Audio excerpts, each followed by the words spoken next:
بسم اللہ الرحمن الرحیم۔ السلام علیکم ناظرین، آج ہم آپ کو بتائیں گے کہ روس نے امریکہ کو ایران پر حملہ کرنے سے باز رہنے کی تلقین کی ہے اور خطے میں امن کو برقرار رکھنے کا بھی مشورہ دیا ہے۔ ناظرین، آپ کو ہماری یہ ویڈیو کیسی لگی کمنٹ میں اپنی رائے کا اظہار ضرور کیجیے گا۔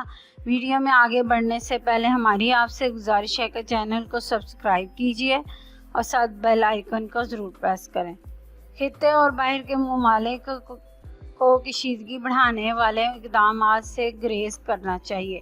ایران سے متعلق امریکی پالیسی کے تنازع پر روس بول پڑا۔ ایران کے خلاف سخت کارروائی کی تجاویز ناقابل قبول ہیں۔ روسی وزارت خارجہ نے امریکہ کو سخت پیغام دے دیا۔ تفصیلات کے مطابق روس نے ایران کے خلاف امریکہ کے جارحانہ بیانات پر شدید رد عمل دیا ہے۔ روسی وزارت خارجہ کی جانب سے جاری بیان میں خطے اور باہر کے ممالک کو کشیدگی بڑھانے والے اقدام سے گریز کرنے کا مشورہ دیا۔ واضح رہے کہ ایران کے خلاف سخت کارروائی کی تجاویز ناقابل قبول ہوں گی، یہ کہنا ہے روس کا۔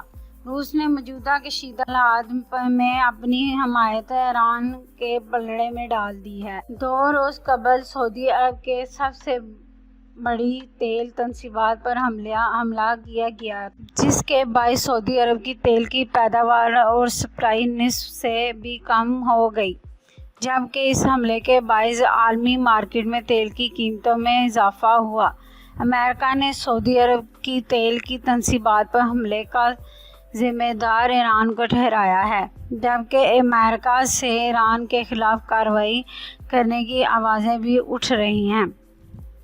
اس حوالے سے امریکی صدر ڈونلڈ ٹرمپ نے کہا ہے کہ سعودی تیل حملے کے جواب کے لیے نشانے اور ہتھیار کے ساتھ تیار ہیں۔ سماجی رابطے کی ویب سائٹ ٹوئٹر پر اپنے ایک بیان میں امریکی صدر کا کہنا ہے کہ سعودی عرب کی تیل کی سپلائی پر حملہ کیا گیا۔ یقین کرنے کی وجہ موجود ہے کہ ہم مجرم کو جانتے ہیں، نشانہ اور ہتھیار تیار ہیں، مگر تصدیق پر منحصر ہیں۔ جبکہ ایران نے سعودی تیل تنصیبات پر حملے میں ملوث ہونے کا الزام مسترد کر دیا ہے، اعلان کیا ہے کہ وہ جنگ کے لیے تیار ہیں۔ اس طرح آپ دیکھ سکتے ہیں کہ امریکہ کس طرح عرب ممالک کو آپس میں لڑوا رہا ہے اور کس طرح یہ خطے کا امن تباہ کرنے جا رہے ہیں۔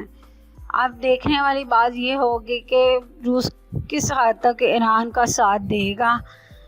ناظرین، ہم سب دعا گو ہیں کہ اللہ تعالی ہم سب مسلمانوں پر رحم کرے۔